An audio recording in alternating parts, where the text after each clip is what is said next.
Europe. Europe 1.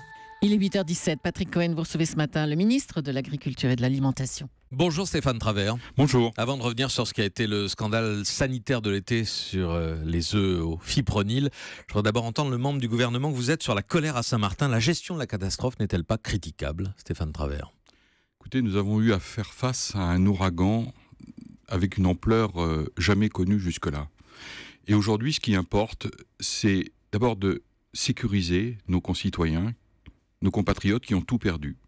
Les sécuriser, leur apporter des vivres, leur apporter de l'eau et faire en sorte qu'ils puissent être relogés, je dirais, dans de bonnes conditions. C'est d'abord s'occuper de leur mise en sécurité. Ce qui n'empêche pas de s'interroger sur l'éventuel défaut d'anticipation des services de l'État. Je crois que les choses avaient été parfaitement anticipées. Je crois que il y avait des forces qui avaient été envoyées sur les îles voisines, notamment sur la Guadeloupe. Mais comprenez bien qu'il était difficile au moment où l'ouragan était au maximum de sa puissance, d'avoir des forces militaires ou des forces de l'ordre pour surveiller ce qui se passait. Et je crois que cet ouragan qui a tout dévasté, nos compatriotes ont tout perdu là-bas, et je crois que l'urgence des urgences aujourd'hui, c'est de mettre nos concitoyens en sécurité et de faire en sorte qu'ils aient le nécessaire pour vivre, pour manger, se vêtir, parce qu'ils ont tout perdu. Et ensuite, nous pourrons travailler sur la réparation de l'île, et ça prendra du temps. Pour manger, dites-vous, c'est vrai que Saint-Martin manque de tout. D'abord de vivre, les entreprises agroalimentaires, c'est votre secteur, pourraient faire un geste, oui, Stéphane Travert? Et certaines l'ont déjà fait.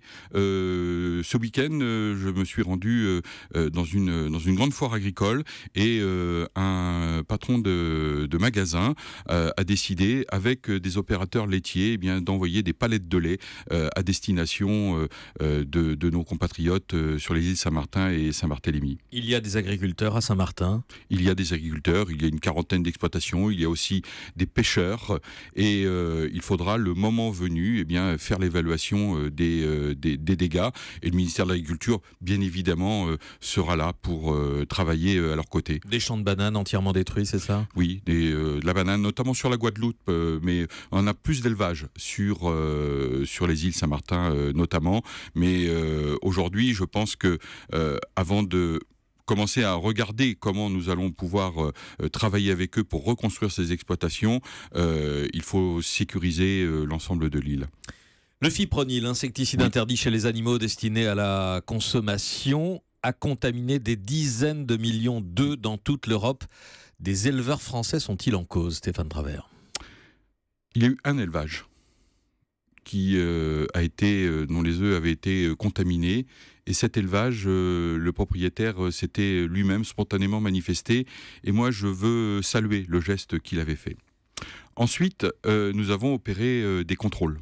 2900 contrôles, 2900 élevages ont été contrôlés jusqu'à il y a peu. Et aujourd'hui, moi, et je peux le dire devant vos auditeurs, nous avons de bonnes nouvelles. Aucun élevage français n'a été contaminé par le fipronil. Nous n'avons trouvé aucune trace de fipronil dans les élevages français. Donc, qui veut dire tous les cas de contamination en France ont été importés? Tous les cas de contamination en France étaient des produits d'importation qui venaient de nos voisins Belgique et des Pays-Bas. Reste que les alertes européennes n'ont pas bien fonctionné, semble-t-il. La France a été prévenue avec retard, 15 jours après la Belgique? Avec retard, nous avons eu un gap entre le 20 juillet et le 6 août. Et moi, dès le départ, dès le 6 août, j'ai eu mon collègue belge Denis Ducarme. Nous avons mis en place ensemble un officier de liaison pour que les informations circulent mieux. Et demain, nous aurons le 26 septembre prochain une réunion à Bruxelles des ministres de l'Agriculture européens pour traiter cette question. Et nous avons décidé avec mes collègues belges et allemands de faire une proposition commune pour sortir par le haut de cette crise, et puis d'essayer de se donner les moyens pour éviter que cela recommence. C'est-à-dire comment fluidifier la gestion de l'information et la circulation de l'information entre les États membres. Je crois que c'est important, parce que là, la France n'a pas perdu de temps pour mettre en place les contrôles, mais nous avons été alertés trop tardivement. Demain, vous irez à Rennes inaugurer le SPACE, le Salon international de l'élevage, au milieu d'agriculteurs dont le revenu a chuté en moyenne de 22% l'an dernier. Vous pensez avoir bon accueil ?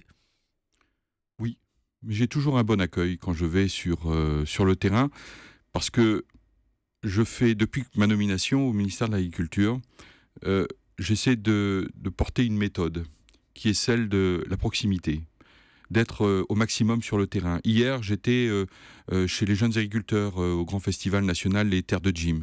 Et nous avons pu évoquer ensemble la situation de l'agriculture. Demain, je serai au plus grand salon après le salon de l'agriculture, dans le plus grand bassin d'élevage européen, où les rendez-vous se font sur l'innovation, sur la compétitivité. Et demain, je serai au milieu des agriculteurs parce que c'est ma place.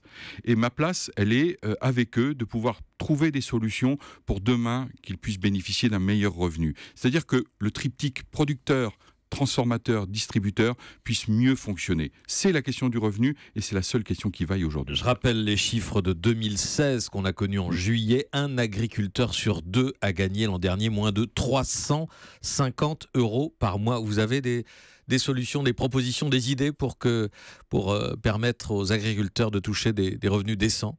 Oui, c'est la formation, c'est la compétitivité, c'est l'innovation. C'est comment nous faisons entrer l'agriculture pleinement dans le 21e siècle. Et puis ce sont les états généraux de l'alimentation. Et là, nous avons mis en place des ateliers où il ne s'agit pas ici de poser des constats, parce que ces constats, nous les connaissons, nous savons quelle est la situation, mais que chacun puisse prendre ses responsabilités. Comment faire en sorte que demain, la valeur ajoutée soit mieux répartie, mais aussi comment nous allons créer de la valeur, comment nous allons faire monter en gamme les produits pour que le producteur ne soit pas, je dirais, celui qui est toujours laissé de côté, que le triptyque distributeurs, transformateurs, producteurs puissent bien fonctionner et que les producteurs qui vont mieux s'organiser, nous allons renforcer les organisations de producteurs, puissent demain récolter les fruits de leur travail. Et consommateurs aussi, profitent des prix bas mis en place par la grande distribution, mais souvent au détriment des producteurs. Comment régler ce conflit, Stéphane Travert ? La question du prix bas, comme on dit, le juste prix, ce n'est pas forcément le prix bas. Le juste prix, c'est celui qui rémunère l'agriculteur. Là où chacun va pouvoir trouver son compte, comme on dit, pour ensuite investir dans son exploitation et innover. Et nous avons des solutions. Là-dessus, c'est à travers l'investissement et l'innovation, à travers la gestion de prévention des risques, à travers le droit à l'erreur sur lequel nous allons bientôt travailler, à travers un certain nombre de dispositifs réglementaires, législatifs, sur lesquels nous allons aider les agriculteurs, mais aussi que chacun puisse prendre sa responsabilité, c'est-à-dire que les distributeurs et les transformateurs puissent aussi faire en sorte que dans les discussions qu'il y aura dans les négociations commerciales prochaines, nous puissions trouver les moyens, la contrainte suffisante pour faire en sorte que les agriculteurs puissent être mieux payés, mieux rémunérés. Comment pouvez-vous agir sur les prix de marché, notamment prix du lait dont on parle depuis un an. Il y a la question de la volatilité des prix, vous avez raison. Aujourd'hui, les prix du lait sont en train de remonter et c'est heureux.